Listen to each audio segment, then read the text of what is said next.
Hello friends, मैं आकांक्षा GK with आकांक्षा में आपका स्वागत करती हूँ। फ्रेंड्स, आज हम एमपीपीएससी मेंस के अर्थशास्त्र के थीम आकर पढ़ने वाले हैं। बहुत इंपॉर्टेंट है। देखिए फ्रेंड्स, मैं हमेशा हर वीडियो में बोलती हूँ कि जो थीम आकर है और जो 15 मार्कर है वो नंबर गेनिंग क्वेश्चन है। इनसे ही हमको नंबर मिलता है। तो हमको क्या करना है, इनको बहुत अच्छे से कर लेना है। इन्हीं पे ज़्यादा फोकस हमको करना है। तो चलिए स्टार्ट करते हैं। आगे बढ़ने से पहले पहली बार है चैनल पे तो चैनल को सब्सक्राइब ज़रूर कीजिएगा, ताकि आने वाला सभी वीडियो का इन्फॉर्मेशन आप तक मिलता रहे। और फ्रेंड्स, ये जो नोट्स आप देख रहे हैं ये मेरे अर्थशास्त्र के नोट्स में से हैं। अर्थशास्त्र की जो नोट्स की प्राइस है वो सॉफ्ट कॉपी की 350 रुपीज़ है, और अगर आप इसका हार्ड कॉपी मंगाते हैं तो हार्ड कॉपी की प्राइस इसकी 700 है। फुल पैकेज के साथ ये आपको कम में पड़ जाता है। जो मेरा फुल पैकेज है उसकी चार्ज 8500 रुपीज़ है। ये जिसकी डिटेल दी गई है, ये पूरे सब्जेक्ट है। इसकी आपको टोटल 25 फाइल मिलेगी, प्लस अगर आप सॉल्ड पेपर भी तैयार हो चुका है हैंड रिटन। हमारे पास जो सॉल्ड पेपर है मार्केट में हम लोग सभी के पास रहता है। तो सॉल्ड पेपर जो रहता है बहुत लेंदी होता है और बहुत डेंसिटी से लिखा हुआ होता है। वहाँ पे एक पेज में बहुत ज़्यादा कवर किया होता है। हमको नहीं समझ में आता है कितना लिखना है।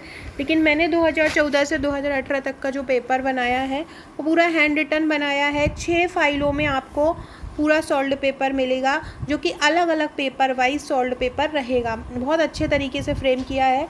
तो आप पूरे पैकेज के साथ अगर सॉल्ड पेपर मंगाते हैं तो सॉल्ड पेपर 1000 का पड़ेगा, अदरवाइज़ 1850 का रुपये पड़ेगा, 1850 रुपये का आपको पड़ेगा। तो चलिए स्टार्ट करते हैं।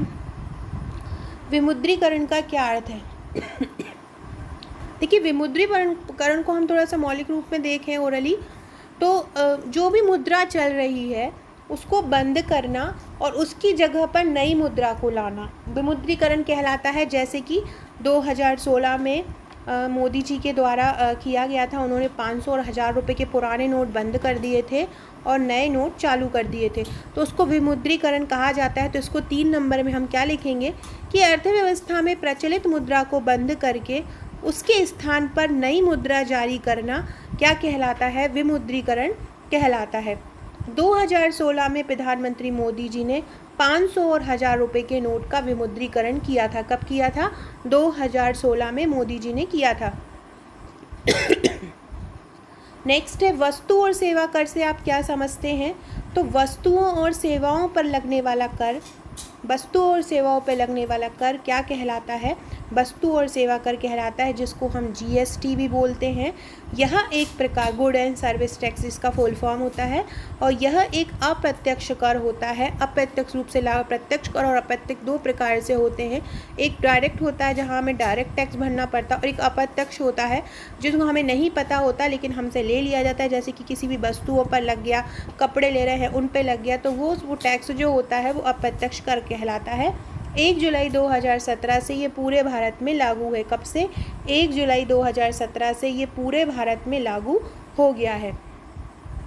नेक्स्ट है ये बहुत भारत के, विश्व के बहुत सारे देशों में ये प्रथा लागू है, ये जो टैक्स सेवा है। नेक्स्ट है अगला, शुद्ध अंतर प्रवाह की अवधारणा क्या है?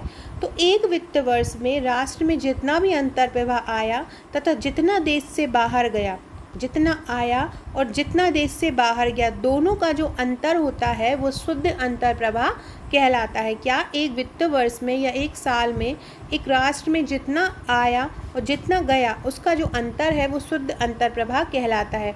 Net inflow equal to inflow minus outflow, मतलब जो आया माइनस जो गया।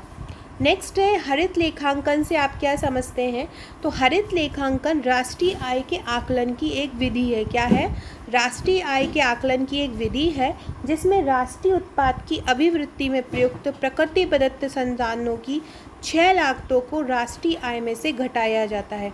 क्या होती है? हरित लेखांकन राष्ट्रीय आय के आकलन की ऐसी विधि है जिसमें राष्ट्रीय उत्पाद की अभिवृद्धि में प्रयुक्त हुए प्रकृति प्रदत्त संसाधनों की 6 लागतों को राष्ट्रीय आय में से घटाया जाता है। उसे हरित लेखांकन कहते हैं।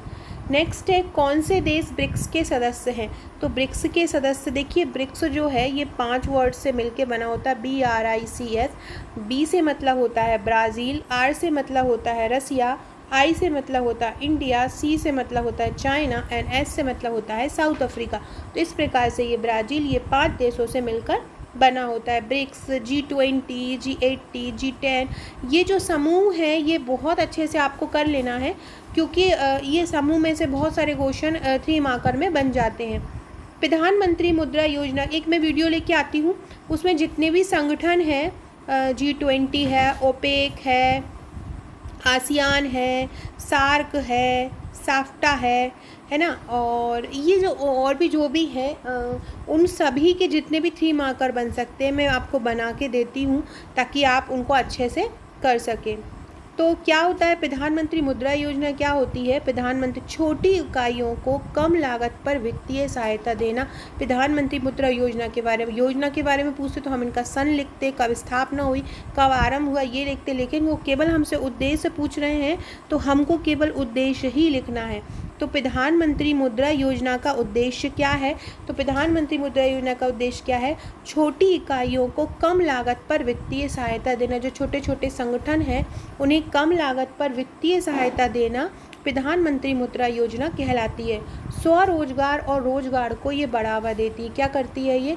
स्वरोजगार और रोजगार को बढ़ावा देती है। और तथा वित्तीय संस्थाओं को भी ताकि ज़्यादा से ज़्यादा छोटे संगठन भी बढ़ावा दे पाएँ तो उनको बढ़ावा देती है, वित्तीय संस्थान को बढ़ावा देती है। नेक्स्ट है खाद्य सुरक्षा की अवधारणा क्या है? प्रत्येक व्यक्ति तक न्यूनतम मूल्यों पर पोषक पदार्थ युक्त खाद्यान्न की उपलब्धता। प्रत्येक व्यक्ति तक न्यूनतम मूल्यों पर पोषक पदार्थ युक्त खाद्यान्न की उपलब्धता तथा प्रत्येक व्यक्ति तक इसकी पहुंच होना। खाद्य सुरक्षा क्या है? कि प्रत्येक व्यक्ति तक न्यूनतम मूल्यों पर पोषक पदार्थ युक्त खाद्यान्न की उपलब्धता तथा प्रत्येक व्यक्ति तक इसकी पहुंच होना क्या कहलाता है? खाद्य सुरक्षा की अवधारणा कहलाती है।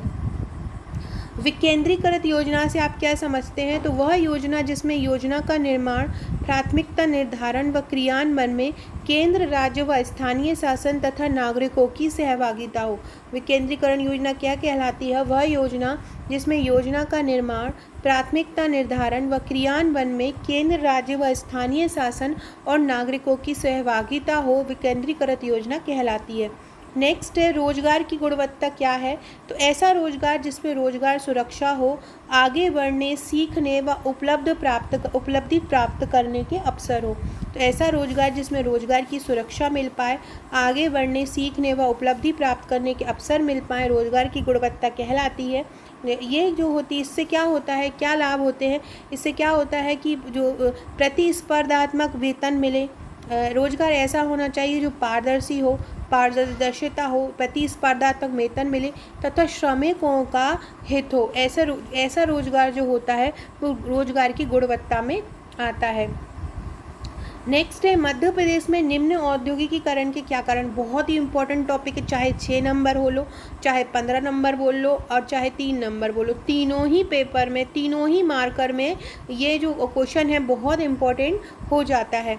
तो मध्य प्रदेश में निम्न औद्योगिकीकरण के क्या कारण है? कृषि प्रधान अर्थव्यवस्था, मतलब जो अर्थव्यवस्था है वो कृषि पर टिकी हुई हो। उद्यमशीलता का अभाव। फ्रेंड्स जो मेरा अर्थशास्त्र का ग्रुप में आप लोग जुड़े हुए हैं वहाँ अभी हमारे जितने भी समिट हुए हैं और G20 के और जो भी हुए हैं वो संबंधित सभी ग्रुप हम उस ग्रुप में करंट के सभी टॉपिक उस ग्रुप में कर लेंगे। अगर कोई नया है जो नया वीडियो देख रहा है तो सभी लोगों के लिए जो मेरे टॉप नोट्स हैं उनके लिए मैंने 21 ग्रुप मिलाया है, प्लस सॉल्व पेपर का अलग, तो टोटल 22 ग्रुप हैं। इन ग्रुप में क्या होता है आपको रिवीजन आंसर्स दिए जाते हैं। अभी कुछ दिनों बाद यहाँ पे टेस्ट भी स्टार्ट होने वाले हैं। जो नोट्स पूरे लेता है पूरे पैकेज वालों को टेस्ट सीरीज़ बिल्कुल मुफ्त रहेंगी।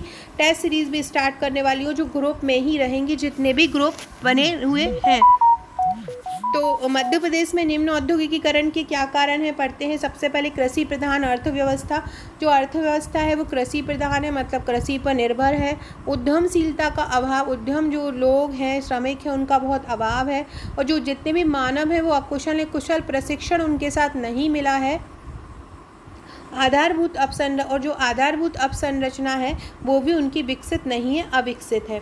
निकटवर्ती वर्षों में कीमतों में मुद्रास्फीति वृद्धि के कोई कारण, क्या कारण रहा है कि मुद्रास्फीति बढ़ रही है?